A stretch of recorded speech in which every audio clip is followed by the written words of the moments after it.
먼저 요한계시록 13장 1절 2절 같이 한 목소리 읽겠습니다. 요한계시록 13장 1절 2절을 같이 한 목소리 읽겠습니다. 내가 보니 바다에서 한 짐승이 나오는데 뿔이 열이요 그 뿔에는 열 멸류관이 있고 그 머리들에는 참남된 이름들이 있더라.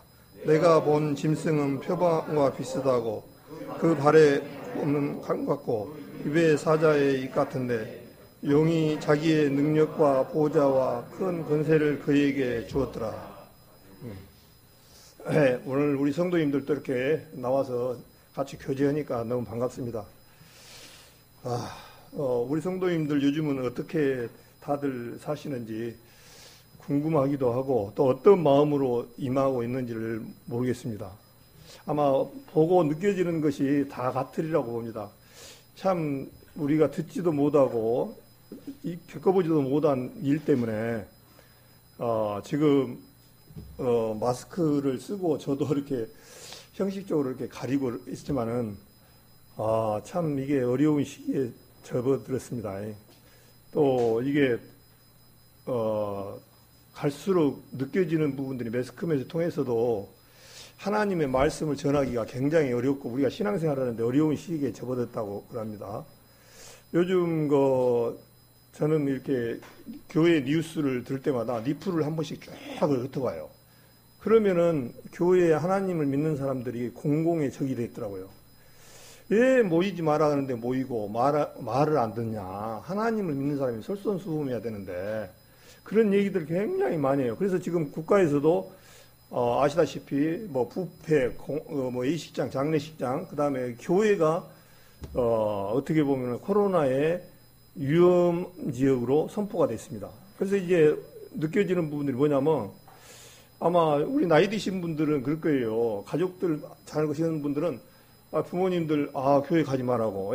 가면은 이거 걸리면 죽으니까 노인네들 면역력도 없고 죽으니까 가지 말라고 아마 그런 부분들이 굉장히 많을 거예요. 우리는 이제 인원이 적으니까 그런데 아마 대형 교회는 굉장히 많이 주었다 하더라고요, 이게요. 근데 이제 우리는 교회는 그럴 일은 없겠지만 큰 교회 같은 경우는 굉장히 이런 부분에 예민해가지고 상당히 어려운 상황에 들어 있습니다. 그러다 보니까 지금 이제 시에서도 이렇게 관리를 하고 집중 관리를 하고 또 이렇게 주위에서도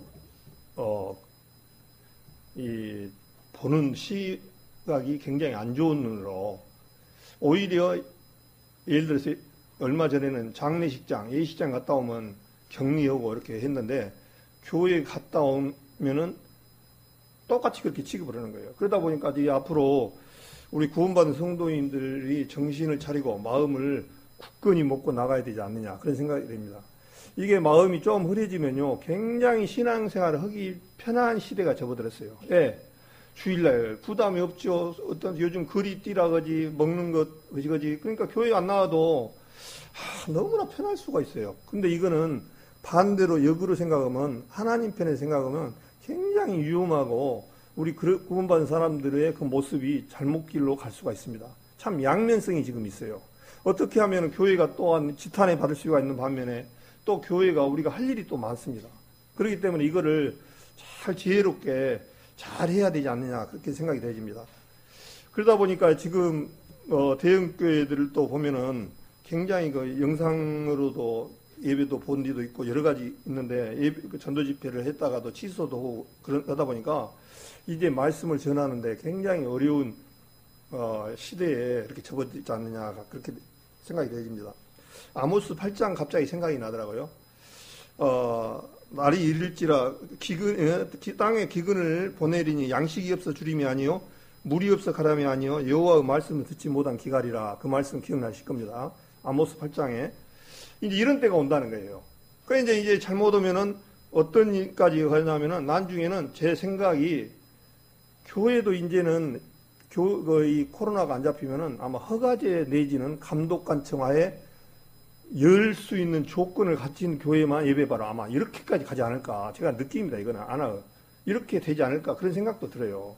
그마치 이게 우리가 참 정신을 바짝 차리고 살아가야 되지 않느냐. 그런 생각이 됩니다. 이 코로나가 누구나 다 마찬가지잖아요. 여름 되면 다 끝날 것 줄 알았는데 지금 더 왕성해갖고 요즘 뉴스에 보셨잖아요. 미국 같은 경우에는 뭐지 하루 만에 4만 명이 확산이 되고 죽은 자도 엄청나게 이렇게 늘어나고 그러다 보니까 이게 마음대로 안 되는 거예요. 이 아무리 이 세계의식에도. 근데 이제 우리는 알고 있어야 될 부분이 요한계시록과 마태복음에 누가복음에 역병에 대해서 나옵니다. 그런데 참 신기한 것은 저는 가만히 보면요. 오늘 이 요한계시록을 썼던 사도 요한은 마지막 12제자들 중에서 제일 오래 살았던 사도 요한입니다. 이분은 마지막 때 밤모섬으로 끌려가가지고 우리 인간의 수명으로 따지면 다 살고 이번 요한계시록을 쓰셨던 분이에요. 제일로 힘들게 살았던 또 핍박이 제일로 심해서 사도 요한이 이 끌려갔을 때 그리스도인들이 핍박이 엄청 심했습니다. 그다음에 성경에서 알잖아요. 예루살렘과 온 유대와 사마리아 땅까지 이르라 말씀처럼 이 말씀을 이루기 위해서 그랬지만 얼마나 핍박이 심했는지 예루살렘에 있는 사도들을 제외한 나머지 다 뿔뿔이 터졌습니다. 그래서 이제 예수님 어머니 마리아를 데리고 사도 요한이 에베소 교회, 지금은 에베소 교회 어디냐면 터키입니다. 7개, 소아시아 7개, 거기 가서 사역을 하고 있었습니다. 사도 요한이 마지막까지. 근데 거기에 그 당시에 황제를 이 노마가 지배를 하고 있었는데 노마의 황제가 굉장히 악랄했습니다. 이 그리스도인들을 얼마나 힘들게 했던지 다 감옥에 가두고 이 사람은 사도 요한은 그런 얘기까지 그래요. 기름가마에 집어넣었는데 튀겨서 나와서 산 사람이라고. 그래서 이 사람을 죽이면 안 되겠다 해서 밤모섬으로 유배됐는데 밤모섬이 터키 앞바다에 보면 한 90km 정도 떨어져 있는 조그마한 섬입니다. 이 섬입니다. 고리 유배를 보내서 마지막 요한계시록을 집필을 했던 마지막 성경의 완성자입니다. 그런데 요한계시록에는 마지막 이 시대에 되어질 일을 해 놓으셨어요. 근데 이 요한이 받았던 환상하고 그 다음에 마태복음 24장에 보면은 마태복음 24장에 보면은 이제 시간 관계상 너무 드릴 말씀이 많은데 그 당시에는 마태복음 24장 내용은 누구 말일까요? 누구 말씀일까요? 예수님 말씀이에요. 예수님이 감람산에서 제자들한테 했을 때 예수님이 어떤 얘기를 했냐니까 마지막 일어날 얘기를 쭉 하셨어요. 그러니까 예수님하고 그 다음에 오늘 또 다니엘서를 많이 보실 건데 다니엘서가 언제 써졌냐니까 지금으로부터 BC 한 605년에 쓰여졌습니다. 다니엘서가. 그러니까 예수님하고 다니엘하고 연대 차이가 한 700년 차이가 납니다. 그러니까 또 사도 요한하고 700년보다 빠른 사람이에요. 그런데 다니엘서에 똑같이 마지막 때 일어날 일들을 말씀을 해 놓으셨는데 이 세 다니엘서, 마태복음, 요한계시록 이게 전부 스가랴서 이렇게 전부 다 마지막 때 일어날 일들이 매칭이 돼 있어요. 그러니까 이 요한계시록을 알려면은 무엇을 알아야 되냐니까 스가랴서를 알아야 되고 그 다음에 다니엘서를 꼭 알아야 됩니다. 다니엘서를 모르면 이 비밀이 풀어지지가 않습니다. 그래서 여기에 보면은 내가 보니 바다에서 여기 13장 1절에 보니까요. 내가 보니 바다에서 한 짐승이 나오는데 뿔이 10이고 머리가 7이라 그 뿔에는 10멸관이 있고 그 머리들에는 참남된 이름이 있더라. 이렇게 1장을 읽었습니다. 그래서 바다에서 한 짐승이 나오는데 뿔이 10개가 달려있고 머리가 7이라는 거예요. 그러니까 이것을 신천지 해법으로 하면은 상당히 위험해요. 신천지는 그냥 어떤 이것을 주어진 그것을 갖다가 이렇게 하는데 성경은 꼭 성경을 갖다가 풀어야 돼요. 성경에 답이 있어요. 이 성경은 안 풀어지는 부분은 성경 안에서 답을 풀어야 돼요. 그래서 이 답을 풀려면은 뿔이 뭐고 열이니까 이런 뿔 달린 열이구나. 또 머리가 7이니까 이상한 7이니까 그런 짐승이구나. 이렇게 생각을 하고 짐승에다만 이렇게 초점을 맞추다 보면은 이 짐승은 예를 들어서 신천지 비법을 한다면은 이 짐승은 아마 송아지일 것이다 하면 송아지가 되는 거예요. 그 얘기가 아닙니다, 지금. 그렇게 하면은 엉터리가 돼버리는 거예요. 그래서 이 성경 안에서 찾아야 되기 때문에 오늘 좀 말씀을 드릴까 합니다. 그래서 먼저 이거를 말씀을 드린 것보다 다니엘서 2장을 먼저 좀 보겠습니다. 다니엘서, 오늘은 요한계시록 13장하고 다니엘서 2장을 좀 이렇게 펴놓으십시오. 좀.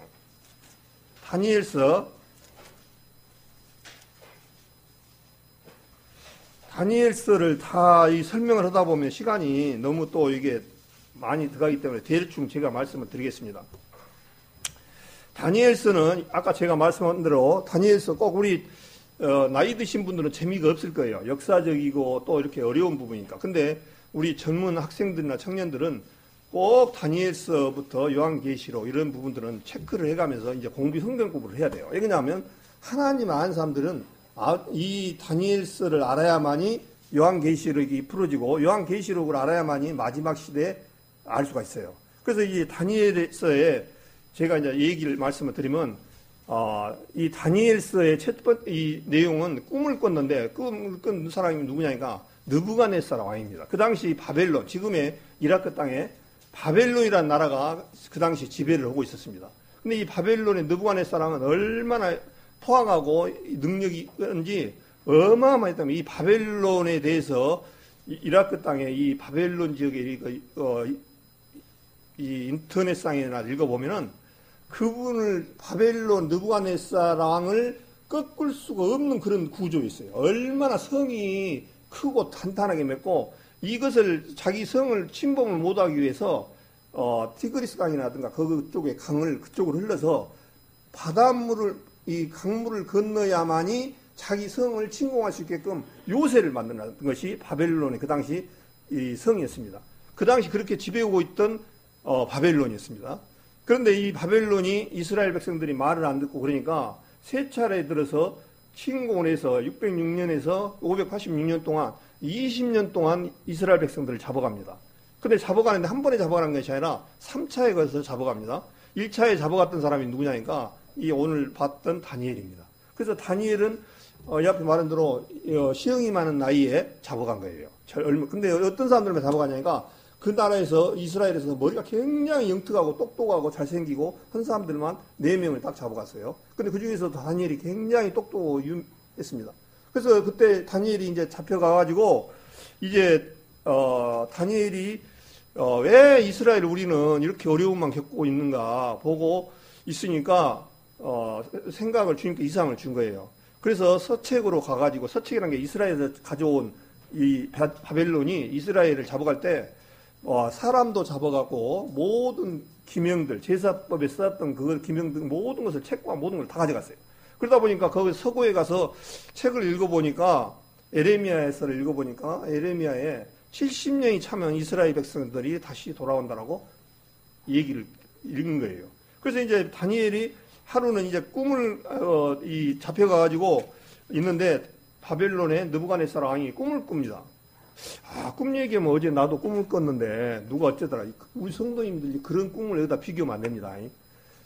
이제 꿈은 끝이 났습니다. 이 에베소서 말씀에 이상으로 꿈으로나 모든 것을 꿔가지고 나는 예수님을 만났다. 이런 사람들은 가짜가 100%입니다. 100%. 예, 주님이 그렇게 말씀하셨기 때문에.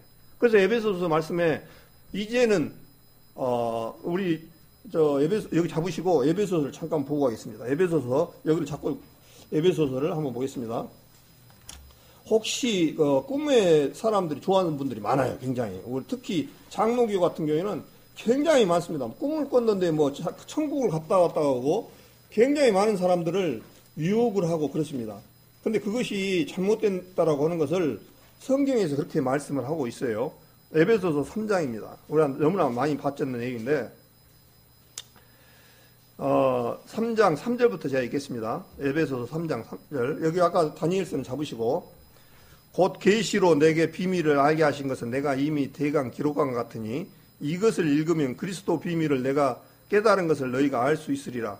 이제 그의 거룩한 사도들과 선지자들에게 성령으로 나타내신 것 같이 다른 세대에서는 성령으로 나타내는 것은 뭐냐면요. 우리 구원받는 순간 성령이 오셨잖아요. 성령이 오신 후에 오신 세대가 우리 세대예요. 그러니까 다른 세대에서는 사람의 아들들에게 알게 아니하셨으니 그게 뭔 얘기냐면 꿈이나 무엇을 보고 그렇게 하고 알게 안 했다 그 얘기예요. 그러면서 6절에 이는 이방인들이 복음으로 말미암아 그리스도 예수 안에서 함께 후사가 되고 함께 지체가 되고 함께 약속에 참여하는 자가 되게 합니다. 그렇게 되어 있습니다. 그러니까 우리 성도님들 혹시 안에 어젯밤에 꿈자리가 안 좋아가지고 꿈을 꿨는데 예수님을 만나가지고 어떻게 했는데 천국은 어떻게 생겼다더라, 뭐더라, 이런 식으로 얘기를 하면은 전부 사단이 줬다라고 그렇게 받아들이면 딱 맞습니다. 근데 이거를 확실히 구분 못 하신 분들은 장로교회 특히 어떤 전도사들이나 이런 분들이 다른 지역에서 천국 갔다 왔다 하더라, 어떤 사람 만났다 하더라, 해가지고 막 순회 공연을 이렇게 하는 분들이 있어요. 근데 그거를 그냥 막 진짜냐고 그렇게 박수치고 있는데 그것은 절대 잘못된 겁니다, 이거는. 그렇기 때문에 우리 성도님들 절대 속으면 안 된다는 것을 말씀을 드리고, 다니엘서로 다시 넘어가겠습니다. 아까 잡았던 그 내용대로 다니엘서 2장을 보니까, 느부갓네살이 꿈을 꿨는데 어떤 꿈을 꿨냐니까, 이 꿈을 꿨는데,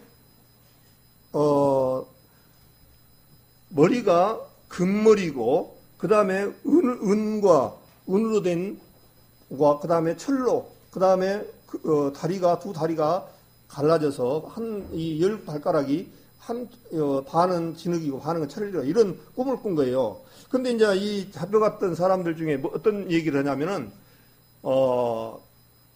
거기에 이 바벨론이라는 지역은 우상을 많이 섬겼던 나라라, 우리로 따지면 점쟁이, 이런 사람들이 굉장히 많았어요. 그 사람들을 잡아다가 뭐라 하냐면, 꿈을 해석 내지는, 우리가 보통 그러잖아요. 꿈을 꾸면은 해석을 내가 해주겠다고 점쟁이들 했잖아요. 근데 느부갓네살은 얼마나 융통한 사람이냐면, 해석을 얘기하는 게 아니고, 내가 어제 꿈을 꿨는데 무슨 꿈을 꿨는지 알아맞혀보라는 거예요. 예? 꿈을 꿨는데 그것을 해석해 주는 것은 쉬워요. 그냥 하면 되니까. 근데 내가 무슨 꿈을 꿨는가를 말해보라는 거예요. 누구를 잡아다가. 그 바벨론의 점쟁이들, 좀 똑똑한 사람들은. 그런데 그들이 뭐라고 하냐면 며칠 내에 이걸 기한을 주는데 알지 못하고 그것을 뭔 꿈을 꿨는가. 그것을 또 해석을 안 하면은 여러분들은 다 죽이겠다. 이렇게 하는 거예요. 근데 방법이 있을까요? 없습니다. 하나님께서 그것을 나타내고 아무리 사단이 알라 모르는 거예요. 그래서 이제 그중에 이제 많은 사람 중에 잡아왔던 한 관장이 말하는 거예요. 옛날에 아버지 이스라엘에서 잡아온 다니엘이라는 사람이 있는데 이 사람은 굉장히 영특하고 굉장히 모든 것이 없다 해서 이제 끌려간 거예요. 그래서 이제 끌려가서 다니엘이 꿈 얘기를 해석을 한 것이 아니라 이 느부갓네살 왕 보고 당신은 이런 꿈을 꿨지 않습니까? 하니까 깜짝 놀라는 거예요. 그러고 나서 이제 꿈의 해석을 쭉 해주는 거예요. 꿈의 해석을. 그래서 그 꿈 해석 내용이 지금 이걸 일일이 다 하면은 시간이 가기 때문에 그냥 그림으로만 제가 이 말씀을 좀 드리겠습니다. 우리 보신 분들도 많이 있고 또 그러는데 우리 나이 드신 분들, 학생들 이런 분들도 처음 듣는 분도 있을 거예요. 우리 많이 봤던 내용인데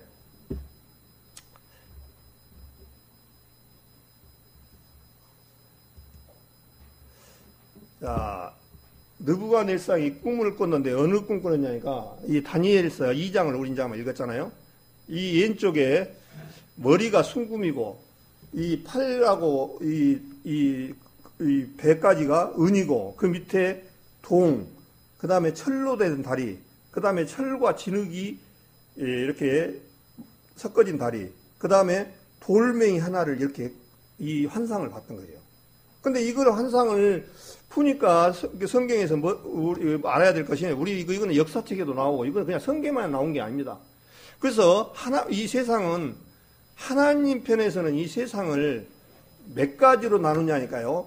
바벨론, 페르시아, 헬라, 로마, 그 다음에 우리 이제 로마 다음에 이제 어떤 일이냐니까 참 우리한테 우리 시대에 지금 어느 시대까지 왔냐면은 로마 시대의 밑에 이제 마지막 시대에 우리가 지금 살고 있습니다. 근데 그때 예수님 당시에 당시에 세계를 지배했던 왕은 누구냐니까 이 로마였습니다.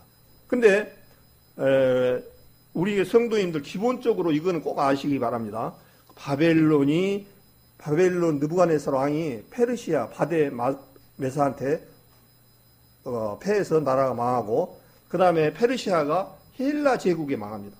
헬라라는 그리스, 너무 잘 아시는, 이 헬라의 왕인 그분 한 사람의 말미암아 헬라가 페르시아를 이기고 페르시아를 로마가 장악을 하고, 그래서 이 로마가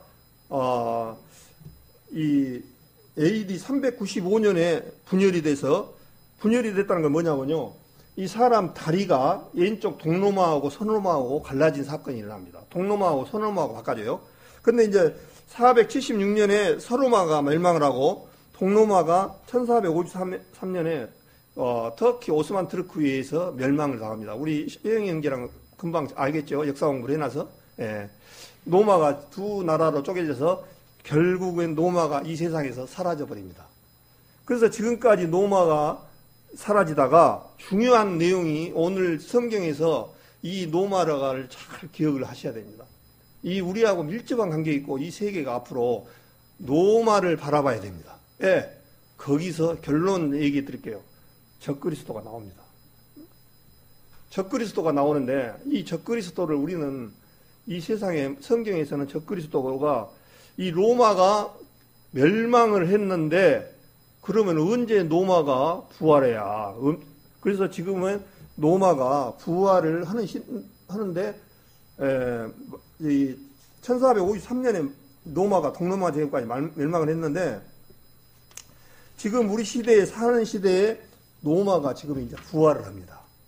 신성 로마 제국이라고 들어봤잖아요. 신이 내린 로마가 부활을 다시 하는데 로마가 1957년도에 유럽 공동체 EC가 성립이 됩니다.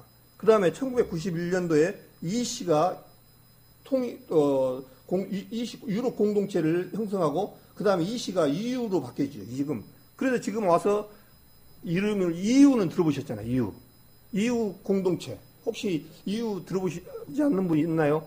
우리 시대에 유럽을 가려면은 지금 옛날에는 나라마다 각 화폐를 각 나라마다 틀렸는데 지금 EU가 지금 몇 개 나라, 유럽이 한 44개국 정도 됩니다. 근데 거기에 유럽 공동체에 가입한 나라가 몇 개 나라냐니까 27개 나라가 가입을 했습니다. 27개 나라에 가입했는데 한 나라 때문에 지금 문제가 됐죠. 영국이 브렉시트를 해가지고 유럽에서 공동체에서 탈퇴를 했습니다. 국민투표를 했는데 우리는 유럽의 EU에 가입 안 한다. 국민투표를 했는데 국민이 거부를 했어요. 그래서 유럽 중에서 영국이 빠졌습니다.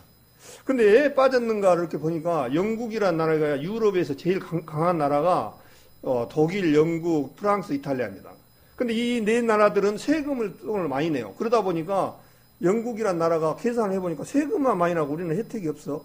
그러다 보니까 국민투표를 했는데 빠졌어요. 그런데 또 국민투표를 해서 EU만 우리가 빠지냐. 국민들도 근데 이 투표를 했는데 왕창 이렇게 차이가 나야 되는데 뭐 49대 51 뭐 이런 식으로 겨우 이렇게 비슷비슷한 거예요.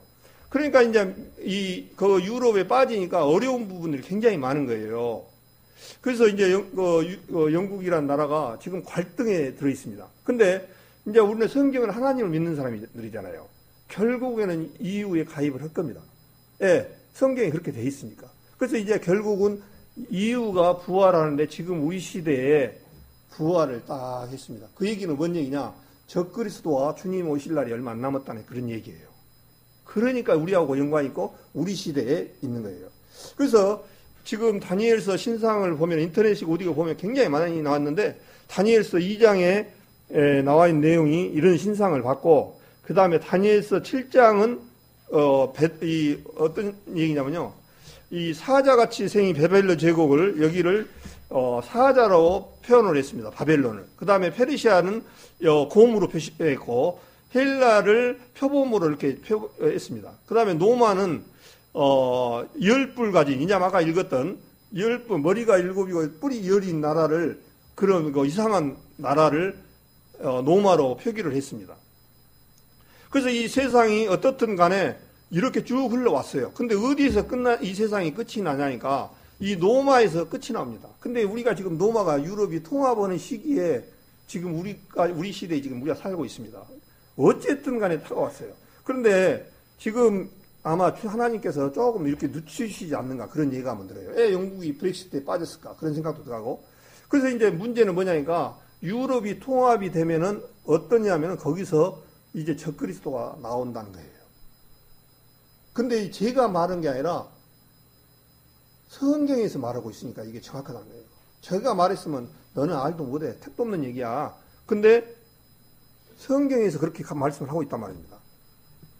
그래서 먼저 이제 여기를 잠깐 보고 요한계시록 13장을 보겠습니다. 여기 이 다니엘서는 조금 이렇게 뭐 표시를 좀 해놓읍시다.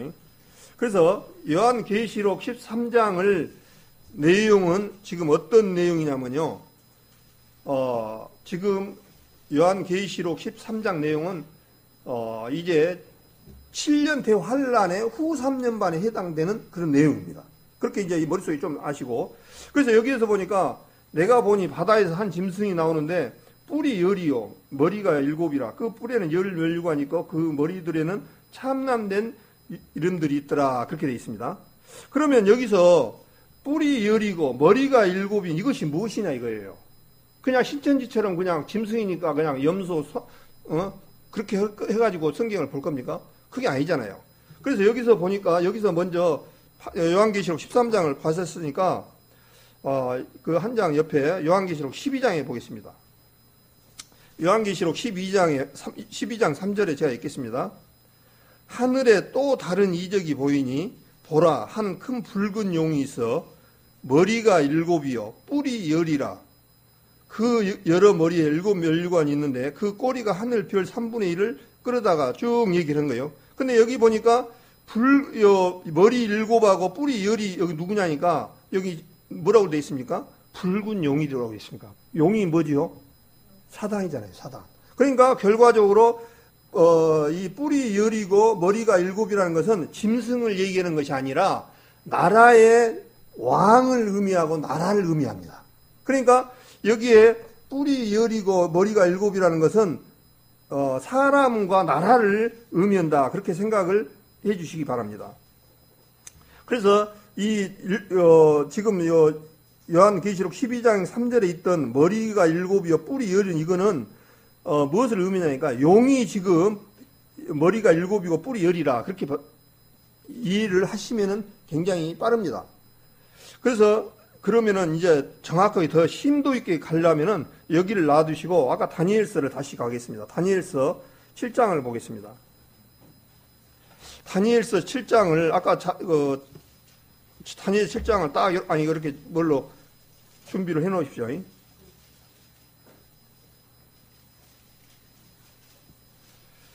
자, 다니엘서 7장을 보니까 아까 2장에서 봤던 내용은 저런 신상을 받고 7장 내용은 뭔가를 한번 보겠습니다. 다니엘서 3장부터 보는 게 더 빠르겠습니다. 3장 다니엘서 7장 3절 큰 짐승 넷이 바다에서 나왔는데 그 모양이 각각 다르니 첫째는 사자와 같은데 아까 사자가 어디 나라를 의미한다 했죠? 사자. 예, 바벨론을 의미합니다. 자, 여기 7장 4절에 보니까 첫째는 사자와 같은데 쭉 나오고 그 다음에 5절에 또 다른 짐승 그 둘째는 곰과 같은데 그것이 한 편을 들었고 그렇게 말씀했어요. 이 곰이 어느 나라를 말한다 했어요? 예, 페르시아. 그러니까 아까 짐승을 말하면 뭐 양, 염소 이렇게 말하면 안 됩니다. 그러니까 이 페르시아를 곰은 얘기하고 바벨론은 사자, 페르시아는 곰, 그 다음에 이제 헬라 제국이 나옵니다. 6절에 보겠습니다. 그 후에 내가 또 본즉 다른 짐승 표범과 같은데 표범은 어디냐면은 헬라입니다. 그 다음에 표범과 같은데 그 등에는 새의 날개 넷이 있고 그 짐승에게 또 머리 넷이 있으며 또 권세를 받았으며 그렇게 되어 있습니다.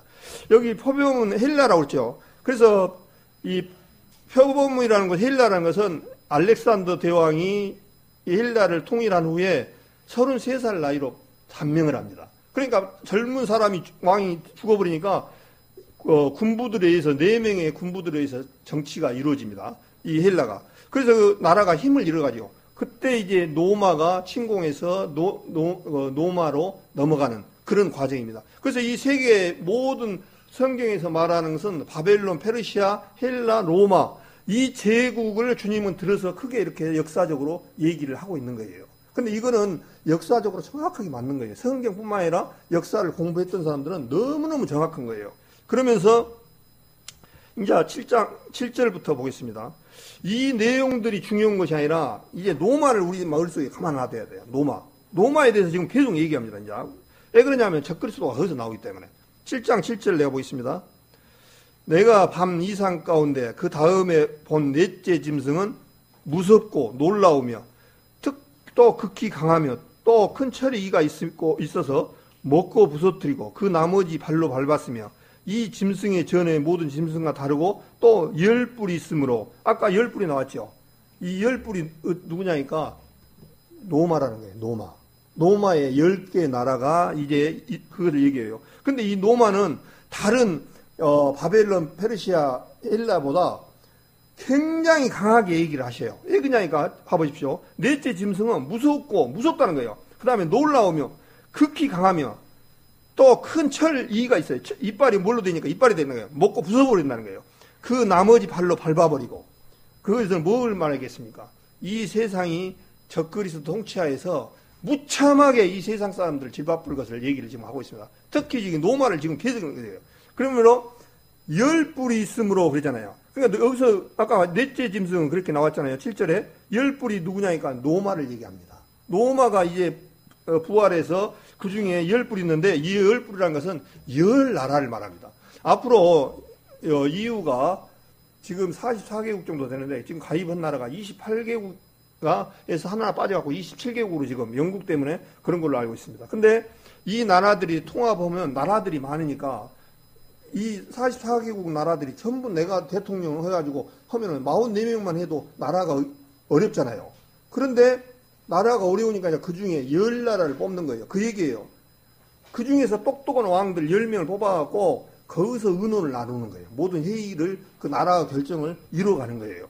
그런데 8절에 보니까 내가 그 뿔을 유심히 보는 중 다른 작은 뿔이 그러니까 10뿔에서 뭔 뿔이 하나가 또 나오냐니까요. 그 옆에 적은 뿔이 하나 나온다는 거예요. 그 사이에서 나더니 먼저 뿔 중에 셋이 그 앞에 뿌리가 뽑혔으며 그 얘기는 뭔 얘기냐면요. 10명 중에서 이 적그리스도가 3명을 뽑아내는 거예요. 너는 나가 해가지고 뽑으면 7명이 이제 이 작은 뿔이 적그리스도입니다.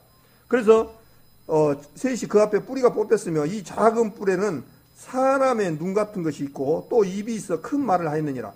근데 적그리스도는 눈 같은 눈이 있다는 얘기는 아주 지혜가 많고 똑똑하고 입이 있어 큰 말을 한다는 얘기는 설득력이 있고 말을 잘하고 이런 적그리스도의 그 추례를 얘기합니다.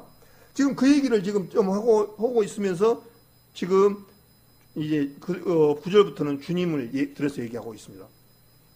그런데 지금 우리 시대에 지금 노마가 얼마나 가까웠느냐, 이유가 가까워졌냐면은 우리 성도님들 혹시 유럽 가신 분들 아실 거예요.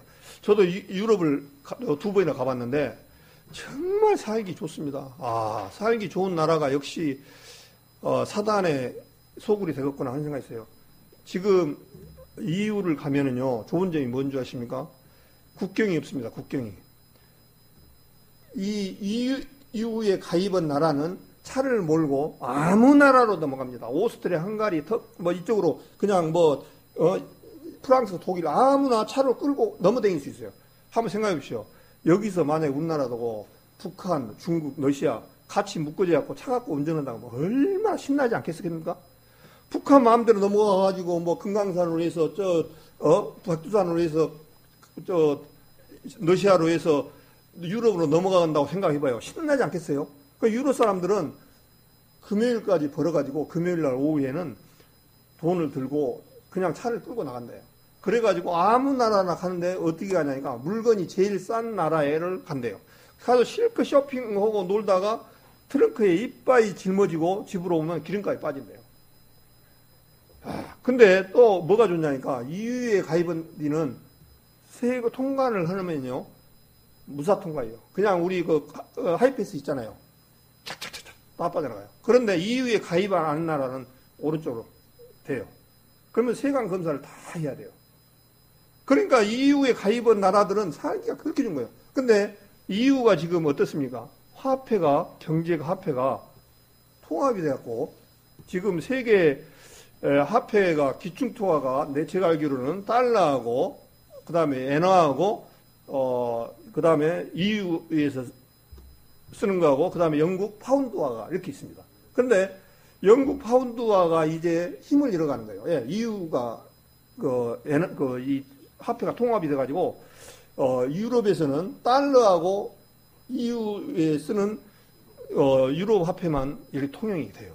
그러니까 이 EU에서 만드는 화폐는 통합이 돼갖고 그 나라에는 공동으로 화폐를 쓰기 때문에 굉장히 편한 거예요.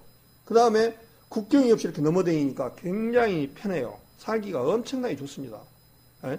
좀 마음에 싫으면은 오스트리아에 가서 한 일주일, 한 달 있다가 그냥 있다가 오고 또 다른 데 갔다가 이렇게 오고 그러니까 얼마나 편하겠습니까? 우리나라는 이 좁은 땅덩어리에 반만 딱 잘라져 갖고 하니까 얼마나 같이 갖고 힘들어요. 근데 거기는 정말 살기 끝내주는 거예요. 세상 말로. 그런데 그 다음에 이 EU가 해결하려면 세 가지가 조건이 맞춰져야 돼요.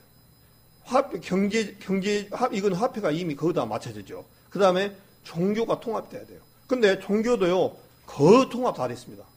뭐가 통합이 됐냐? 유럽은 기독교가 별로 없습니다. 잘해야 1%, 2%밖에 안 돼요. 거의 다 카톨릭입니다. 99% 카톨릭이에요. 카톨릭인데 그것이 이 세계적으로 그 유럽은 다 통합이 되어 있습니다. 카톨릭으로.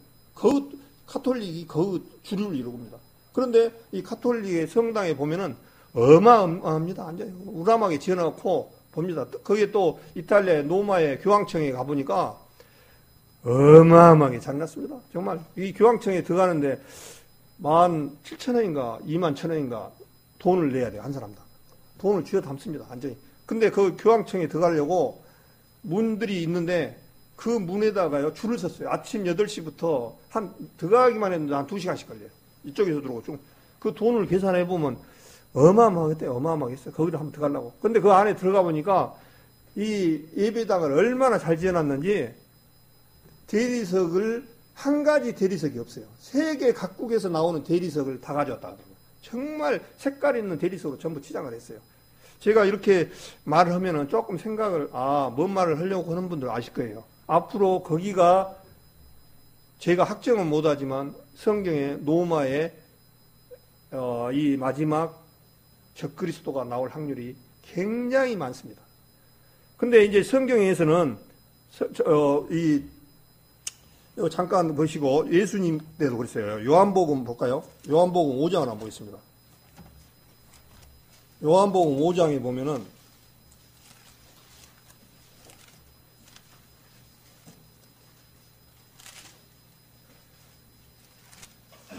요한복음 5장 보니까 5장 44절을 읽겠습니다.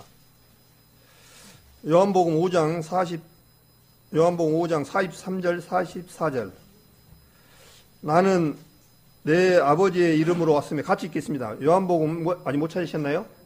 5장 43절 나는 내 아버지의 이름으로 왔으며 너희가 영접지 아니하나 만일 다른 사람이 자기 이름으로 오면 영접하리라. 너희가 서로 영광을 취하고 유일하신 하나님께로부터 오는 영광은 구하지 아니하니 어찌 나를 믿을 수 있느냐 그렇게 말씀하셨습니다. 주님은 나는 내 아버지의 이름으로 왔다라고 예수님은 계속 말씀하고 있습니다. 그래서 아버지의 이름으로 왔으면 내가 곧 빌리버한테 그러잖아요. 빌리버 내가 그동안 너하고 같이 있었는데 아버지를 보여달라고 하냐. 내가 너하고 같이 있었는데 그렇게 못 봤느냐. 나를 본 자는 아버지를 보았다라고 말씀하셨어요. 그렇게 말씀하는데 이 예수님은 아버지의 이름으로인데 적그리스도는 누구 이름으로냐니까요. 다른 사람이 누구 이름이라고요? 자기 이름. 내가 하나님이라고 한 사람이 적그리스도가 그렇게 온다는 거예요. 자기가 그렇게 해서 온다는 거예요. 자기가. 그러면 데살로니가 후서를 한번 또 보겠습니다. 잠깐. 데살로니가 후서.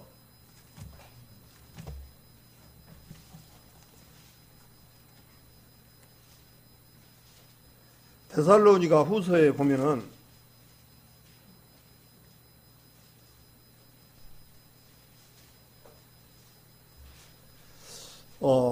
후서 2장 4절을 읽겠습니다. 데살로니가 후서 2장 4절. 저는 대적하는 자라 범사에 일컫는 하나님이나 숭배함을 받는 자 위에 뛰어나 자존하여 하나님의 성전에 앉아 자기를 누구를요? 자기를 보여 뭐라고요? 하나님이라자. 아까 요한복음 5장에 뭐라 했습니까? 하나님은 예수님은 아버지의 이름으로 왔으면 너희가 영접지 아니하나 자기 이름으로 오면 너희가 영접하리라. 그러니까 유대인들은 마지막에 자기를가 하나님이라고 제3성전에 성전이 성립이 되지고 성전이 만들어지면은 거기에 하나님이라고 다 속아버립니다. 성경이 그렇게 되어 있습니다. 이렇게. 그래서 다시 요한계시록 13장을 보겠습니다. 그래서 이제 요한계시록 13장에 나오는 10뿔과 머리가 7 이거는 로마의 적그리스도가 나올 로마의 왕이고 나라라는 것을 아까 다니엘서 7장을 통해서 봤습니다. 그러니까 이거를 이해를 헷갈리면 안 됩니다. 그러면서 2절에 보니까 내가 본 짐승은 앞으로 요한계시록에서 나온 짐승은 하면 적그리스도로 딱 써놓으십시오. 적그리스도는 이제 그렇게 보면 빨라요. 내가 본 짐승이 누구냐니까 적그리스도입니다. 그 다음에 뭐가 비슷하니까 표범과 비슷하고 아까 다니엘서 7장의 저기 그림에 보니까 뭐라 그랬어요? 표범이 어디라 있습니까?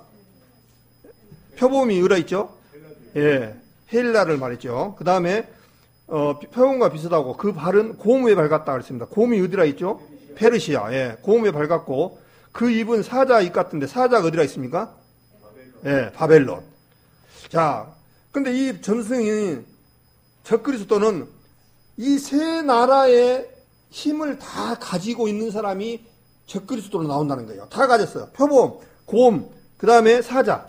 이것을 적그리스도가 다 가진 거예요. 그러니까 얼마나 능력 있고 그런 사람이 적그리스도가 이 세상을 나오는가를 한 번쯤 생각해 보십시오. 그래서 이 적그리스도가 나오는 그 부분들은 그냥 어떤 짐승 이렇게 그냥 아무 데서나 이렇게 나오는 게 아니라 성경에 이렇게 딱 맞아져 이게 말씀대로 되어져 있기 때문에 그대로 그 나라에서 나온다는 거죠. 그러면서 같은데 용이 자기의 능력과 보좌와 큰 권세를 그에게 줬더라. 자, 아까 용이 사단이 자기의 능력과 보좌와 큰 권세를 그에게 주면 그가 누구냐니까 적그리스도입니다. 그러니까 이 적그리스도가 자기 능력으로 하는 게 아니에요. 그 적그리스도가 이 사단이 용이 적그리스도를 통해서 역사를 하는 거예요. 그러니까 우리 사람들이 보면은 적그리스도가 용이 뭐고 영이 한말말 사단의 영이 안 보여지는데 뭘 그러냐 그럴 수 있죠. 우리도 사단의 영이 수없이 들어갑니다. 그걸 알 수 있는 것은요. 우리가 어떤 때는요.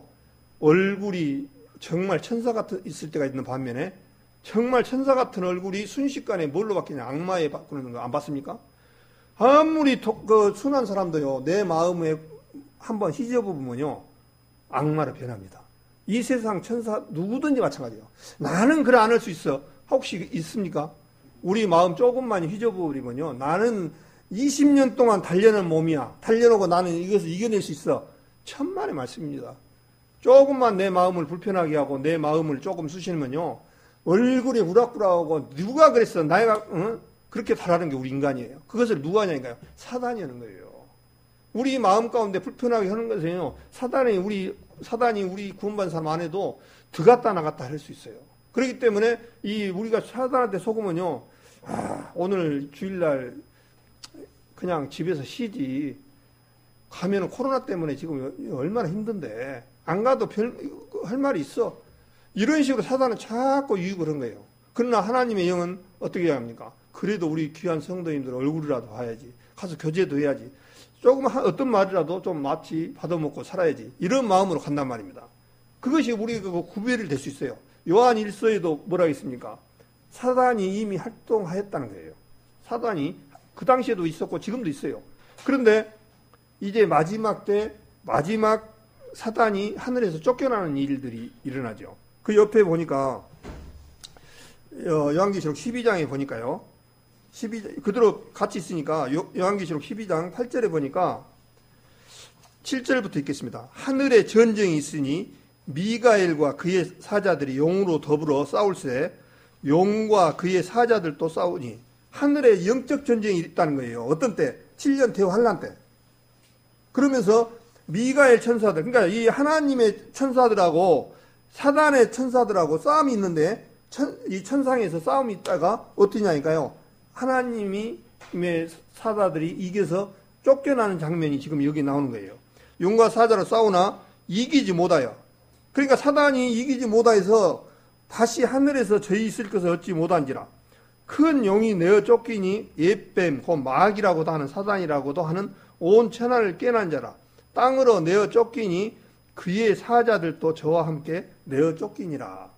이 마지막 때 이제 어떤 일이냐니까요. 천상에 싸움이 있는데 이 미가엘 천사하고 사단의 이 영들하고 악의 영들하고 싸움이 있는데 완전히 하늘에서 한번 쫓겨나는 일이 있었다는 거예요. 그때가 언제냐니까 적그리스도가 통치하는 그때.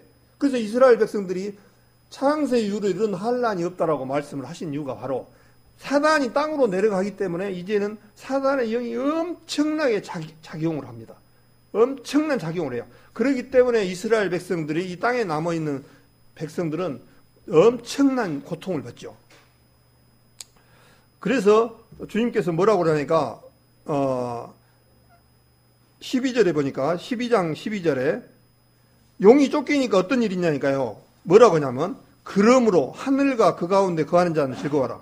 하늘과 그 아래는 그냥 사단이 땅으로 쫓겨보니까 하늘에서는 굉장히 좋다는 거예요. 예, 계속 방해하고 그랬던 것이 이 땅으로 쫓겨온다는 거예요. 즐거워라. 그러나 땅과 바다는 화 있을진저. 우리 보통 얘기할 때 화 있을진저 하면은요, 그냥 좀 어려움이 있는 것 같다 이렇게 생각하면 안 돼요. 엄청난 공통이 있을 때 화 있었다는 거예요. 그러면서 땅과 바다는 화 있을진저 이는 마귀가 자기 때가 얼마 못된 줄 알므로 크게 분내어 너희에게 내려갔습니다.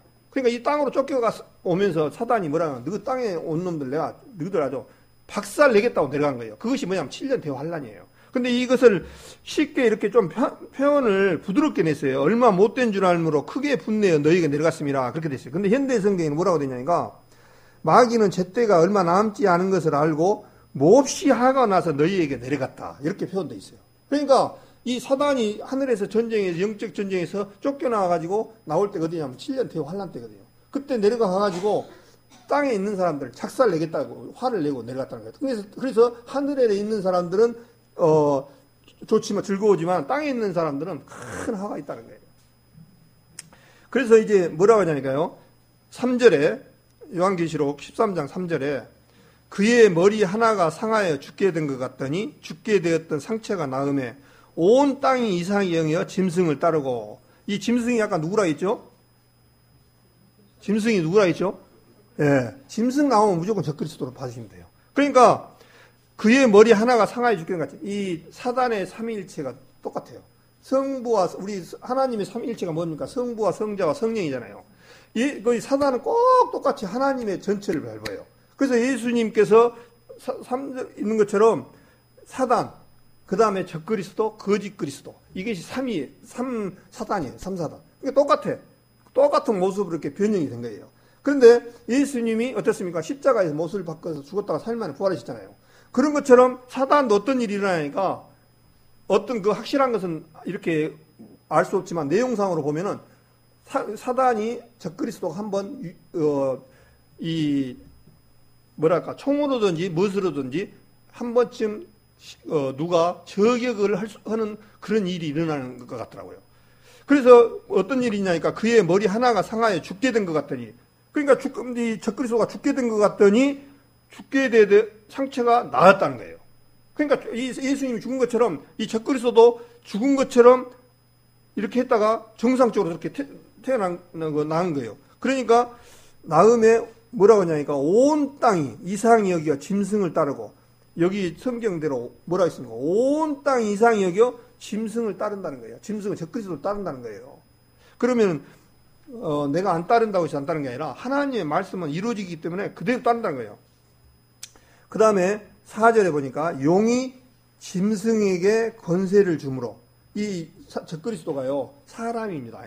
사람인데 누가 주냐니까 용이 줬다는 거예요. 여기 나오잖아요. 4절에 용이, 사단이 짐승에게 권세를 주므로 용에게 경배하며 짐승에게 경배하여 가로되 누가 이 짐승과 같으냐 누가 능히 이로 더불어 싸우리요 하더라. 이제 적그리스도가 이제 땅에 내려가지고 이 용이 내려가지고 적그리스도에게 능력을 주니까 이 적그리스도에 경배 안 할 사람이 없고 모든 사람이 다 따른다는 거예요. 한 사람도 없이 다 따른 거예요. 그러면서 또 5절에 또 짐승은 하면 또 적그리스도 그 얘기입니다. 적그리스도가 큰 말과 참남된 말하는 입을 받고 42달 일할 권세를 받으니라. 그러니까 이 적그리스도는 딱 활동을 몇 년이니까요. 42달에는 1260일, 3년 반을 활동을 해요. 그러니까 후 3년 반, 전 3년 반에는 평화조약을 맺기 때문에 성전에 앉아가지고 이스라엘 백성들이 원하는 대로 다 해줄 겁니다. 자기가 해주라는 대로 다 제사도 지겠고. 근데 후 3년 반, 여기 나오죠? 42달,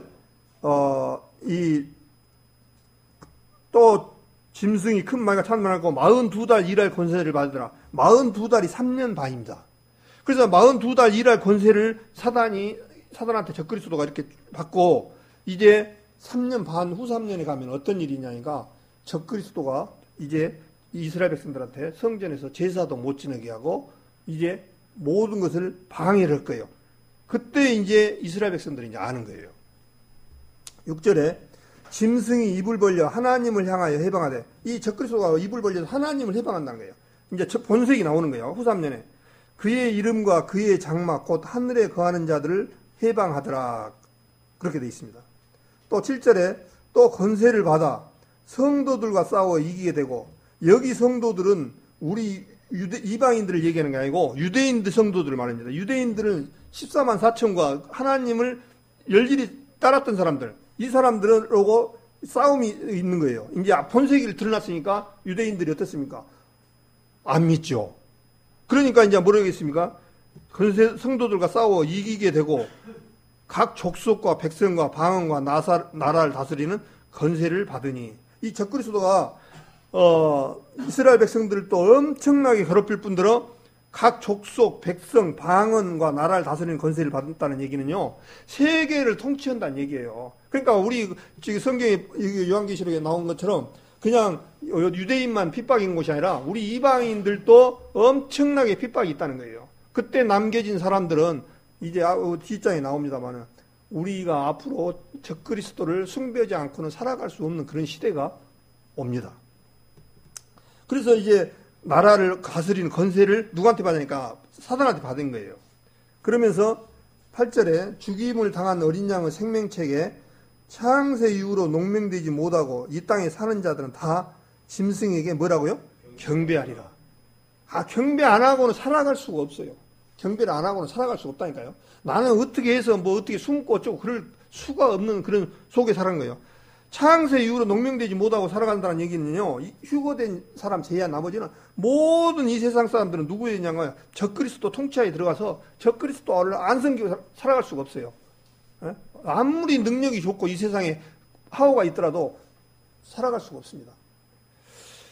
지금 북한에 보면은 지금 굉장히 어려운데 어떻습니까? 북한에 지금 어려운 부분이 경제 봉쇄 정책이 어렵잖아요. 지금 다른 나라에서도 북한하고 거래한 나라들은 경제 제재를 가하고 또 무엇을 팔거나 하시다 보니까 못 하다 보니까 북한에는 지금 먹을 식량도 없어가지고 정말 죽을 지경인 거예요. 이런 것처럼 세계를 앞으로 봉쇄 정책을 쓰면요, 어느 나라든 간에 고개를 안 숙이고는 살아갈 수가 없어요. 그 나라는 도저히 살아갈 수가 없는 그런 시스템으로 이렇게 만들어진 거죠. 근데 19절에 다시 한 번 더 읽겠습니다. 누구든지 귀가 있거든 들을지어다, 그렇게 했습니다. 지금 우리가 이것을 귀가 있어서 이 하나님의 말씀을, 이런 사실들 앞으로 우리는 되어질 일입니다. 아직 지나가지 않았습니다, 지금. 근데 이런 부분들을 들은 사람들은 복이 있다는 거예요. 그러면서 사로잡는 자는 사로잡힐 것이요 칼로 죽이는 자는 자기도 마땅히 칼에 죽으리니 성도들의 인내와 믿음이 여기 있느니라. 자, 여기서 성도들은 우리 이방인 성도들을 그 얘기를 합니다. 지금 유대인들 얘기입니다. 그런데 성도들을 인내다는 얘기 뭔 얘기입니까? 지금 여기 이 상태에서는 지금 아직 7년 대환란 후 3년 만에 안 됐는데 이때 되면은 어떤 일이냐니까 사단이 엄청나게 많은 사람들을 핍박하고 그러니까 정말 고통스러운 나날인 거예요. 그러니까 유대인들은 이제 아는 거예요. 여기를 잡으시고 아까 다니엘서를 다시 한번 보겠습니다. 다니엘서 7장을 한번 보겠습니다. 다니엘서 7장을 얼른 이렇게 보시고 우리 할머니들은 좀 재미가 없으실 것 같은데 이것은 그냥 이야기거리가 아니고 앞으로 되어질 일이고 굉장히 중요한 내용이에요. 어떻게 보면요. 우리 젊은 학생들도 좀 많이 좀 이렇게 보고 좀 다니엘서도 좀 확실하게 좀 알았으면 좋겠다 그런 생각이 듭니다. 23절부터 제가 읽겠습니다. 모신자가 이처럼 이르되 넷째 짐승은 곧 아까 넷째 짐승이 어디라 있죠? 넷째가 어디라 있죠? 넷째 나라가 어디라 있죠? 예, 여기서 짐승으로 나오죠. 넷째 짐승은 노마란 얘기예요. 곧 땅의 넷째 나라인데. 그러니까 제가 아까 노마라고 한 넷째 나라는 뭐라고 짐승으로 바라본 게 아니고 넷째 나라는 거예요. 나라인데 이는 모든 나라보다 달라서 천하를 삼키고 밟아 부서뜨릴 것이며. 그러니까 이 노마라는 나라 넷째 괴물은 보통 이제 바벨론이나 페르시아나 이런 나라들보다 엄청나게 포악스럽고 고통스럽게끔 생긴 그런 포악스러운 그런 괴물단지라는 나라라는 거예요. 그러면서 부서뜨릴 것이며 24절에 그 열불은 어디서 난다고요? 이 나라에서 일어날 것이요. 그러니까 열불이 뭐냐니까 열 왕들, 열 나라 이런 나라들이 거기서 일어난다는 거예요. 일어날 것이 열 왕이요. 그 후에 또 하나가 일어나리니 아까도 보셨죠? 하나가 죽었다는 데서 뿔이 하나가 나오는데 이거 적그리스도입니다. 하나가 일어나리니 그는 먼저 있던 자들과 다르고 먼저 있던 자들 얘기는 뭔 얘기냐면 다른 그 나라들보다 더 다르다는 거예요. 그리고 또 새 왕을 복종시킬 거야. 열불 중에서 열 왕 중에서 새 왕을 복종시킨다는 얘기는 뭐냐면 그 사람들을 그런 권세력을 가졌다는 거예요. 왕도 피해버리고 세우고 할 수 있는 그런 권한을 가졌다는 거예요. 그 새 왕을 이 적그리스도한테 꼼짝 못하게 만든다는 거예요. 그 정도 파워가 있는 사람이라는 거예요. 25절에 그가 장차 말로 지극히 높으신 자를 대적하며 또 지극히 높으신 자의 성도를 괴롭게 할 것이며 그가 또 때와 법을 변개코자 할 것이며 성도는 그의 손에 붙임받아 한 때와 두 때와 반 때를 지내리라. 이 한 때는 1년, 두 때는 2년, 반 때니까 3년 반을 얘기합니다. 한 때, 두 때, 반 때를 3년 반을 지내리라 그랬는데 다른 성경에 보니까 한 때와 두 때와 반 때를 다른 권세 아래, 적그리스도 권세 아래 놓여진다 그 얘기입니다. 그러니까 이렇게 다니엘서에 지금 요한계시록하고 이렇게 매칭이 되어 있습니다. 그러면서 그러나 심판이 시작된 지 그는 권세를 빼앗기고 그는 누구냐니까 적그리스도입니다. 빼앗기고 끝까지 멸망할 것이요 나라와 권세와 온 천하 열국 위세가 지극히 높으신 자의 성민에게 붙임바 되리니 그의 나라는 영원한 나라이라 모든 권세 있는 자가 다 그를 섬겨 복종하리라 하여 그 말이 이에 그친지라 나 다니엘이 중심이 범민하였으며 낯빛이 변하였으나 내가 이 일을 마음에 감추었느니라. 그래서 나라와 권세와 온 천하 모든 자가 지극히 높은 성민에 붙임받는다. 그 나라 영원한 나라이므로 다 그를 섬겨 복종하리라 그렇게 말씀하셨습니다. 그래서 마지막에 적그리스도가 통치할 때 우리 이거 데살로니가 후서에 보면요, 주님께서 확실한 힌트를 주셨어요. 어떤 힌트를 주셨냐니까 주님 앞에 재림이 두 번 있습니다. 두 번 있다니까 두 번 어떤 땅으로 온다는 그 얘기가 아니고 한 번 공중절임이 있습니다. 그것이 나팔절인데 나팔절이 7절기 중에서 나팔절이 뭐냐니까요. 이 구원받은 상도들을 모으는 추수를 하는 날이 나팔절입니다. 실제로 7절기 중에서.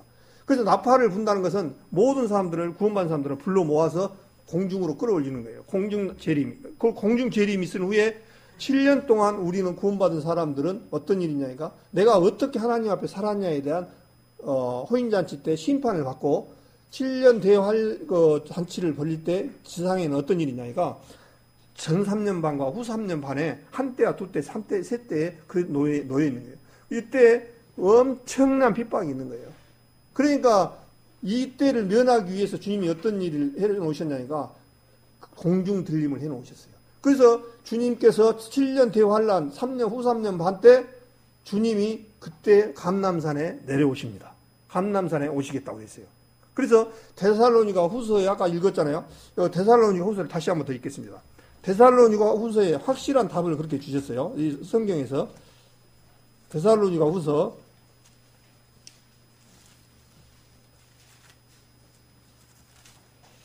2장 아까 그대로 보겠습니다.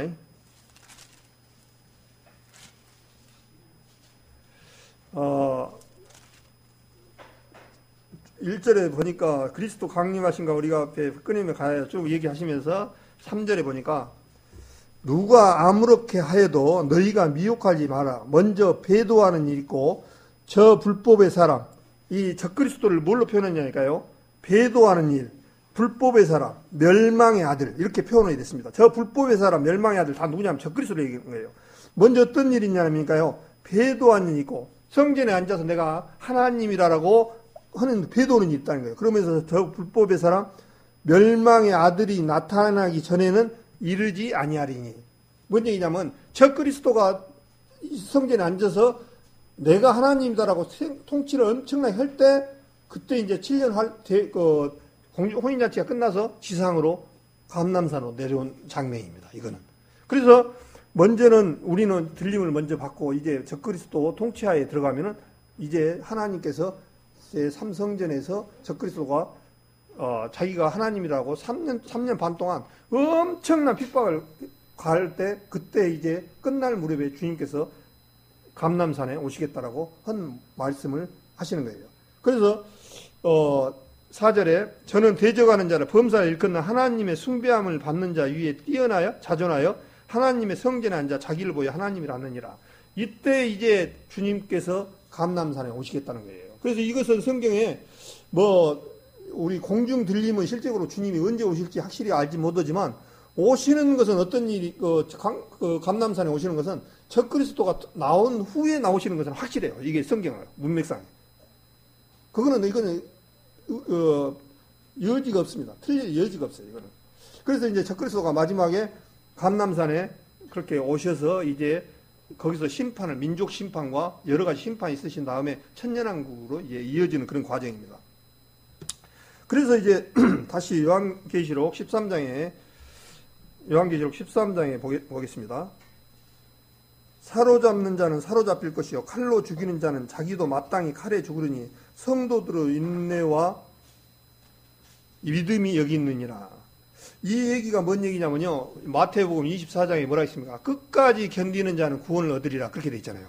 끝까지 견디라는 거예요. 성도들의 인내와 적그리스도를 그 당시 맞이했던 전 3년 반 동안에는 우리 하나님이라고 받아들였는데 후 3년 보니까 제사도 못 지나게 하고 우상을 만들어 놓고 섬기라고 하고 적그리스도가 그런단 말입니다.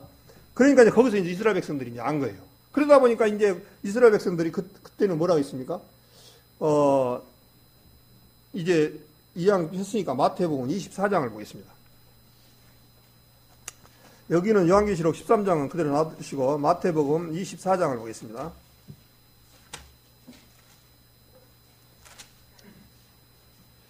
마태복음 24장 15절에 보니까 마태복음 24장 우리가 잘 아시는 13절에 그러나 끝까지 견디는 자는 구원을 얻으리라. 우리 이방인한테 적용하면 안 된다고 제가 수없이 얘기했죠. 이 끝까지 견디는 것은 뭐냐면 유대인들한테 마지막 7년 대환란 때 아까 이거 요한계시록 13장에 뭐라 했어요? 인내하는 성도들에게 그쪽에 얘기하시면서 그랬단 말입니다. 근데 이거는 똑같이 유대인들한테 말한 거예요. 그러면서 지금 15절도 유대인한테 해당됩니다. 그러면서 뭐라 하냐니까 그러므로 너희가 선지자 다니엘의 말한 바 멸망에 가증한 것이 거룩한 게 선 것을 보거든 읽은 자는 깨달을진저. 자, 지금 이 내용을 지금 누가 말씀을 하시냐니까 예수님이 성전에 나와가지고 감람산을 위해서 말씀하신 내용입니다. 지금. 근데 성경을 읽다 보니까 참 예수님은 정말 완전한 하나님이라는 것을 알게 되더라고요. 다니엘서를 그 깨달았던 환상을 다니엘에게 줬던 내용이 똑같잖아요. 다니엘이 바벨론에서 끌려가서 환상을 봤던 것이 누구한테? 하나님이 줬거든요. 근데 그 내용을 지금 예수님이 직접 육신의 몸으로 오셔갖고 뭐라 그러냐니까, 야, 멸망의 다니엘서를 한번 읽어봐라. 그 얘기는 거예요. 예수님이 자기가 만약에 다니엘한테 이런 얘기를 안 줬으면요, 15절 내용을 빼야 돼요. 얘기가 이렇게 예수님이 하나님이 아니면은 이런 얘기를 할 수가 없어요. 예. 자기가 하나님이기 때문에 다니엘한테 이상을 줬고, 그 다음에 이 12제자인 마태한테 줬고, 누가한테 줬고, 또 요한계시록을 썼던 사도 요한한테 줬던 내용이 똑같이 요한계시록 13장에 다 똑같은 내용이에요, 지금. 그럼 무엇을 의미합니까? 아, 예수님이 하나님이었는데 다니엘한테 줬던 그분이었구나. 또 반모섬에 유배됐을 때 주님이 줬던 이상을 줬던 분이 그분도 하나님이었구나. 와, 이 세 분이 똑같이 시대적으로 한 700년 가까이 다니엘하고는 700년이 차이가 나는데 한번 700년을 한번 생각해 보십시오. 700년 전에 예수님이 오시기 전에 일어났던 이 얘기를 다니엘한테 700년 전에 얘기를 미리 해놨어요. 다니엘을 통해서. 그런데 700년 예수님이 탄생하고 나서 예수님이 이제 마지막 감람산에서 제자들한테 하는 내용이 그 내용을 지금 또 설명해 주는 거예요. 지금. 그러므로 너희가 선지자 다니엘을 말한 바 멸망에 가증한 것이 거룩과 쓴 것을 보거든 깨달으나. 그러면서 뭐라니까 그때 유대에 있는 자들은 산으로 도망할지어다. 이미 이제 이때는 어떤 상태냐면요, 알아버린 거예요. 아, 저 그리스도가 우리가 섬겼던 이 하나님이 메시아가 아니었구나 하고 한때는 안 하니까 저 그리스도가 이제 어떻게 됩니까? 죽이죠. 이제 죽이로 가는 거죠. 그러니까 그때는 유대인들 보고 뭐라 하냐면 빨리 산으로 도망가라는 거예요. 빨리 도망가라. 그러면서 그날에는 아이벤 자들과 젖먹이 드는 거 화해했던 거예요. 저 그리스도가 이제 본색이 나타나서 유대인들을 죽이는데, 죽이려고 그러는데, 애 가진 사람들이나 어린 아이들은 못 도망가잖아요, 빨리. 그리고 또 겨울에 추운 날이 걸리면 얼마나 고통스럽습니까? 그런 날이 아니도록 기도하는 거예요. 근데 이런 부분들이 지금 우리 시대에 거의 다 왔다는 게 그게 문제예요. 우리 시대에. 네? 그래서 요한계시록 13장을 좀 더 보겠습니다.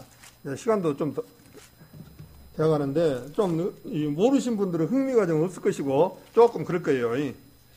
그러면서 요한계시록 13장 믿음이 여기 있느니라 그렇게 하시면서 11절에 똑같이 이상한 말씀이 또 보여요. 요한계시록 13장 11절 내가 봄에 또 다른 짐승이 땅에서 올라오니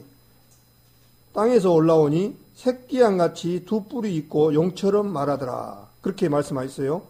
근데 이 새끼양같이 말씀을 하는 부분이 이 짐승이 땅에서 올라온 것이 누구를 말하니까요. 이거는 거짓 선지자를 얘기합니다. 거짓 선지자를 얘기하는데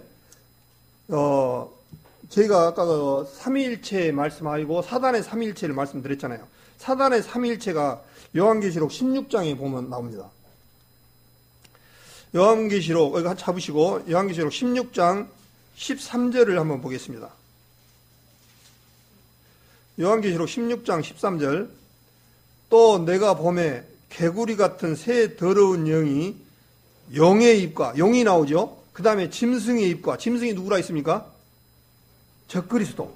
예. 그 다음에 거짓 선지자에서 입에 나오니 이 거짓 선지자가 누구냐니까 여기 아까 여기 11절 요한계시록 13장 11절에 내가 봄에 또 다른 짐승이 여배는 어디서 나오냐니까 땅에서 올라오니 그렇게 됐습니다. 여기 처음에 1절에는 어디서 나왔냐니까 바다에서 나왔습니다. 13장 1절에 보니까 내가 보니 바다에서 한 짐승이 올랐고 여기 11절에는 땅에서 올라왔습니다. 그래서 바다하고 땅하고 차이점이 뭐냐니까 땅은 여동치 않는 이스라엘을 의미하고 바다는 여동치는 이 세상 이방 나라를 의미한다고 그래요. 그래서 이게 지금 땅에서 올라왔다는 얘기는 뭐냐면 땅에 거짓 선지자가 이 이스라엘 백성들 안에 나온다는 거짓 선지자가 나온다는 거예요. 그래서 마태복음 24장에 보면은 거짓 선지자가 할 수만 있으면 거짓 증거를 한다라고 쑥 말했습니다. 그래서 이제 마지막 때는 어떤 일이냐니까 서로 잡아주고 이 마지막 때 이제 적그리스도 통치하며 시대에 가면요 어떤 일이 있냐니까요. 표한 받으려고 도망가잖아요. 누가 가르쳐 주냐면 가족들이 가르쳐 줘요. 왜 가르쳐 주냐니까요. 이제 안 가르쳐 주는 사람 북한에 가면 그러잖아요. 북한에서 무엇을 거시하게 되면 안 가르쳐 주면 연자제를 적용해 가지고 3, 4대까지 전부 감옥에 넣고 그러잖아요. 그런 것처럼 이 적그리스도가 그걸 이용하는 거예요. 가족들한테 이제 안 가르쳐 주고 그 사람들까지 잡아다. 그러니까 그리고 또 좋은 방법이 딱 있냐면 뭐니까 가족들 한 사람당 가르쳐 주면 예를 들어서 한 5천만 원씩 1억씩 준다고 하면 안 가르쳐 주겠습니까?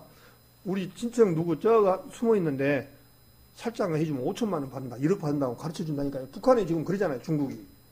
그런 식으로 살아남을 길이 없는 거예요. 그래서 12절에 보니까 저가는 거짓 선지자입니다. 먼저 나온 짐승의 모든 권세를 그 앞에 행하고 땅과 땅에 거하는 자들로 처음 짐승에게 경배하게 하니 곧 죽게 되었던 상처가 나은 자니라. 처음 짐승 적그리스도한테 숭배하게끔 거짓 선지자들이 계속 그런 식으로 중간에서 사람들을 꼬우고 같이 적그리스도들을 우상화시키는 거예요. 그러면서 이 적그리스도가 얼마나 어떤 일을 하냐니까 너무 잘 알잖아요. 13절에 큰 이적을 행하되 심지어 사람들 앞에서 불이 하늘로부터 땅에 내려오게 하고, 이 적그리스도 어떤 행사를 하냐니까 큰 이적을 하는데 심지어 사람들 앞에서 불이 하늘로부터 땅에 내려오게 한다는 거예요. 뭐 불이 어떤 불인지는 모르겠는데 그 불이 그냥 사람들 앞에서 엄청난 불을 막 내니까 사람들이 저분은 사람이 아니야, 저분은 정말 하나님이야 할 정도로까지 속인다는 거예요. 이 적그리스도는, 사단은 속임수예요. 속임의 왕이 속이는데. 그래서 이 사단은 계속 속이는 일만 지금까지 해왔습니다. 그러면서 뭐라 하니까 14절에 짐승 앞에서 받은 바 이적을 행함으로 땅에 거하는 자들을 미혹하게 하며 땅에 거하는 자들의 이르기를 칼에 상하였다가 살아난 짐승을 위하여 우상을 만들라 하더라. 아까 이 성전에 앉아서 만들어서 우상을 만들라 그 내용입니다. 그러면서 뭐냐면 우리가 너무 잘 알잖아요. 저가 건세를 받아 그 짐승의 우상에게 생기를 주어 그 짐승의 우상으로 말하게 하고 또 짐승 우상에게 경배하지 아니하는 자는 몇이든지 다 죽이게 하더라. 앞으로 이 우상을 만들어 놓고 여기에다 경배를 할 거예요. 경배하지 않으면 어쩐다고요? 몇 사람만 죽인 것이 아니라 모두 죽인다는 거예요. 다 죽이게 한다는 거예요.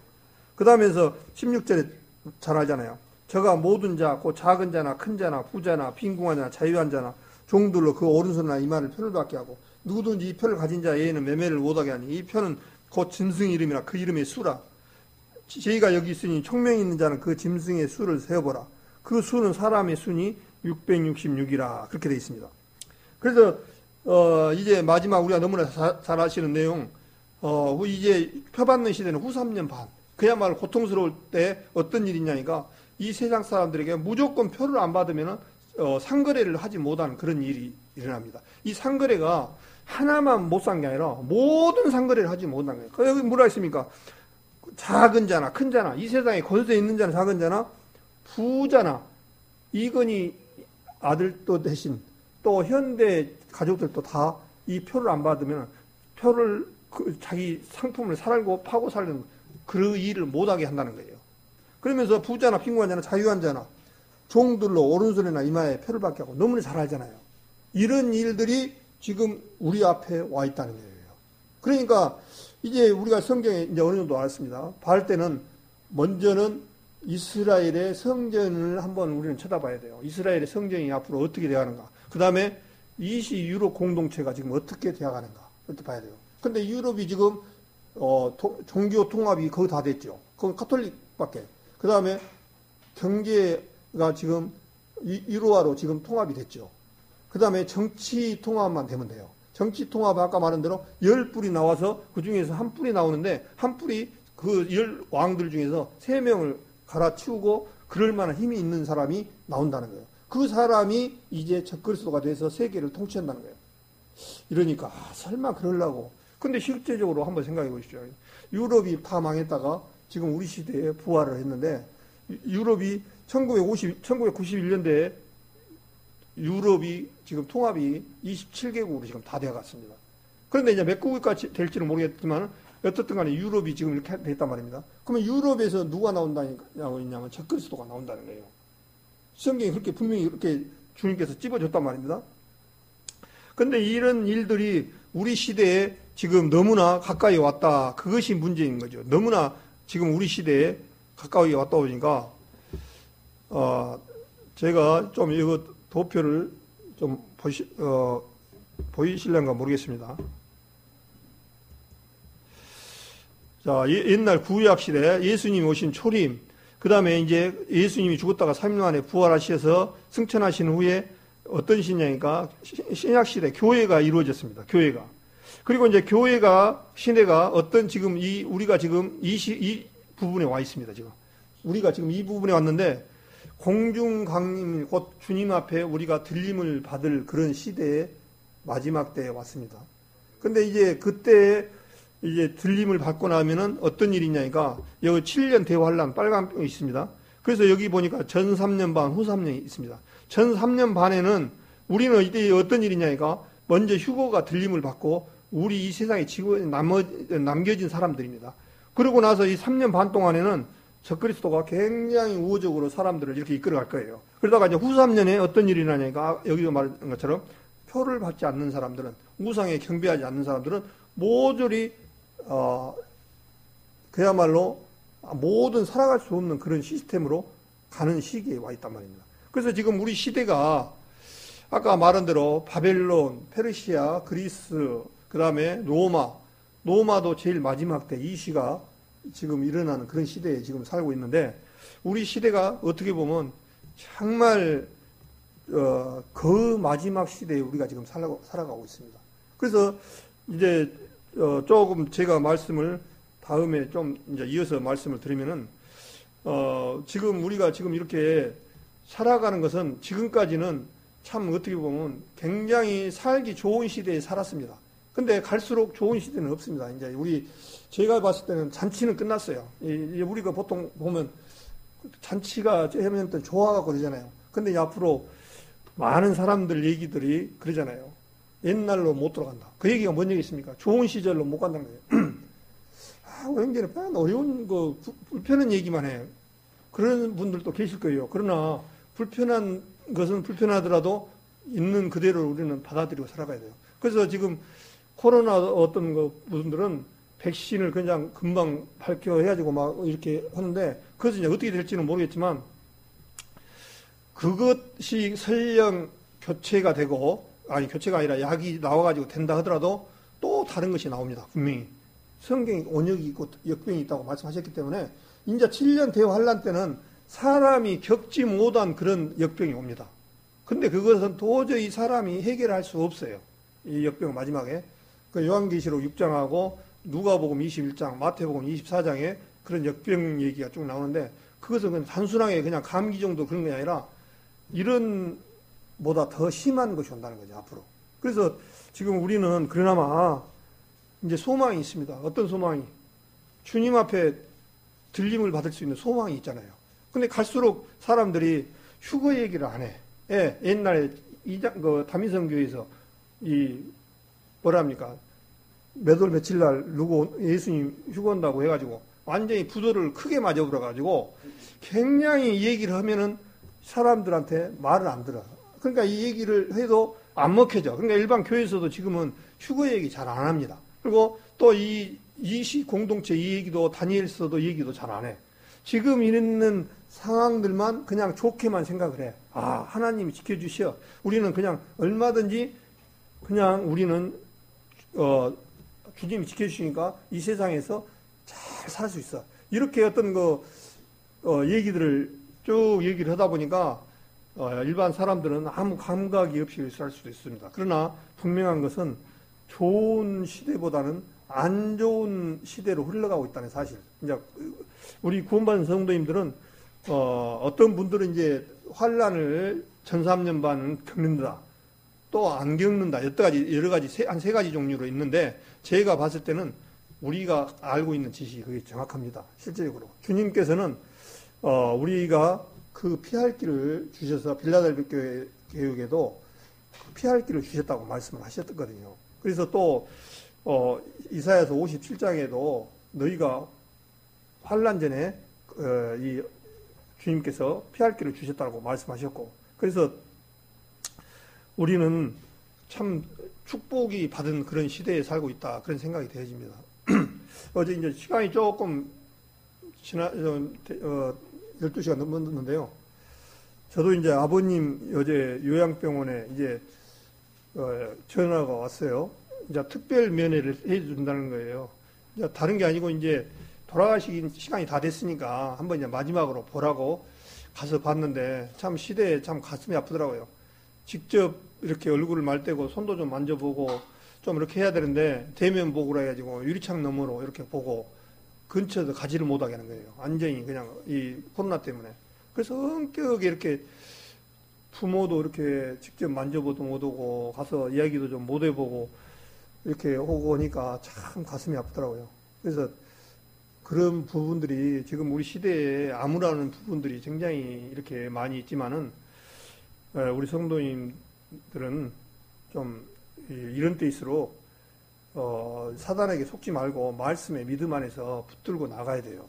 지금 이렇게 주신 부분들은 하나님께서 마지막 어떤 돌아오라고 어떤 기회다. 나는 그렇게 저는 기회다라고 그렇게 생각하거든요. 그래서 우리 성도님들 이런 때 게으르고 그냥 또 정말 내가 구원을 받았는가 한 번쯤 점검을 해보고 또 우리 가족들한테도 한 번쯤 이렇게 말씀을 점검해보고 그런 시기가 아닌가 그런 생각을 해봅니다. 그래서 누가복음 21장만 한 구절만 보고 마칠까 합니다. 누가복음 21장을 한번 보겠습니다.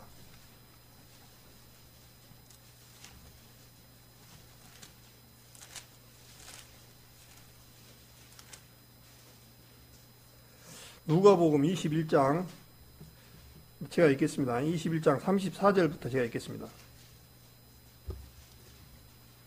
21장 34절 너희는 스스로 조심하라. 그렇지 않으면 방탕함과 술취함과 생활의 염려로 마음이 둔하여지고 뜻밖의 그날이 덕과 같이 너희에게 임하리니 뜻밖의 그날이 덕과 같다는 얘기는 주님의 재림을 얘기합니다. 마지막 때를. 이날은 그랬어요. 이날이란 게 뭐겠습니까? 그날이 덕과 같이 걸리는 마지막 재림의 날. 그러면서 온 지구상에 거하는 모든 사람에게 이 말이라. 그러니까 주님이 이 공중 들림이나 이런 것이 어떤 대한민국만 일어난 것이 아니라요. 이 세상의 모든 사람들에게 동시에 일어나는 거예요. 동시에. 그러면서 사람에게 이 말이라. 이러므로 너희는 장차 올 이 모든 일을 능히 피하고. 그러니까 능히 피하라는 얘기는 뭐냐면 앞으로 7년 대환란 이런 환란을 피하고 인자 앞에 서도록 항상 기도하며 깨어있으라 하시니라 그렇게 되어 있습니다. 그래서 우리가 주님 앞에 이 모든 환란을 피하고 인자 앞에 쓸 수 있는 그런 부분들로 깨어서 살아가라 그런 식으로 얘기를 하고 있습니다. 그래서 우리 성도님들도 마지막 때 주님이 언제 오실는지 또 주님이 올 때가 지금 어느 때인가를 보고 살려면은 다니엘서와 요한계시록을 이렇게 쭉 보시면서 자기 나름대로 이렇게 한번 생각을 이렇게 쭉 해보고 성경을 보시면서 하면은 도움이 많이 된다 그렇게 생각이 됩니다. 그래서 아까 요한계시록 13장 말씀은 아까 다니엘서 7장과 2장과 7장의 내용이 답이 들어있습니다. 아까 봤잖아요. 답이 그 열왕이고 그 나라에서 넷째 나라에서 나온다고. 넷째 나라가 로마에서. 그러니까 이 답은 이미 주어졌습니다. 하나님은요 굉장히 우리들 보고 막 복잡한 공식을 풀어갖고 알으라는 것이 아니라 답을 다 넣어줬어요. 여러 군데에다. 그걸 보면 답이 다 나와 있어요. 근데 이제 이것을 자기 주관대로 해석해버리면 이제 문제가 되는 거예요. 신천지처럼. 주관대로. 근데 우리는 객관적으로 해야 되거든요. 객관적이 뭐냐? 성경대로. 성경에 어떻게 답이 되어 있는가? 성경에 다 숨겨놨어요. 이렇게 찾으면 돼요. 그래서 마지막 때 우리가 지금 너무나 어려운 시기에 살고 있는데 또 그렇다고 해서 우리 성도님들이 너무나 이렇게 침울하게 암울하게만 살아갈 것이 아니라 주님께서 주신 그 은혜를 감사함으로 더 힘차게 살아가야 되지 않느냐 생각이 됩니다. 갈수록 이제 막 또 그 시에서 우리 성도님들은 모르죠. 어떤 분이 확인하고 갔어요. 진짜로 마스크 썼는가? 우리 성도님들은 이쪽만 봤으니까 모르죠. 저는 봤어요. 마스크를 썼는가? 거리 지키를 했는가? 이거 보고 이렇게 사진도 하나 찍고 간 것 같은데 갈수록 이 하나님을 섬기기가 어려운 시대에 접어든다. 그런 생각이 되어집니다. 그래서 이럴 때일수록 게으르지 말고 주님 앞에 정말 어렵지만 잘 또 우리가 국가에서 하는 부분들을 따라줘야 해야 맞아요. 왜냐하면 이걸 따라줘야만이 이것을 극복할 수가 있고 또 피해를 안 주기 때문에 우리가 또 당연히 해야 할 의무예요. 그게요. 그래서 그걸 나쁘게 생각하지 마시고 또 그렇게 생각해야 된다 생각됩니다. 우리 특히 이제 우리 사회자가 광고도 하겠지만은 지금 이 거리두기 때문에 28일 행사도 취소시키고 또 우리 식사 7월 1일부터 하려고 했는데 그것도 취소시키고 이렇게 했습니다. 그래서 이제 우리 국가 정책에 또한 하는 데까지 우리가 또 열심히 따라줘야 되고 또 나의 건강을 위해서 하는 거예요. 사실 다 우리 자신을 위해서. 만약에 우리 교회나 누군 본인이 걸리면 그 교회가 완전히 상당히 어려워버려요. 그러다 보니까 좀 잘 따라주시고 또 식사도 마찬가지로 밑에서는 우리 자매님 할머니들이 드시고 여기 위에서는 우리 성도님들 드시고 한 데까지 우리는 해야 되지 않겠습니까? 나가고 올라오기 싫다고 나하고 나 밑에서 묵을란다 그렇게 하지 마시고 좀 이렇게 좀 거리두기를 좀 한 데까지 우리는 해가지고 이 어려운 시기를 이겨내야 되지 않느냐 그런 생각을 해봅니다.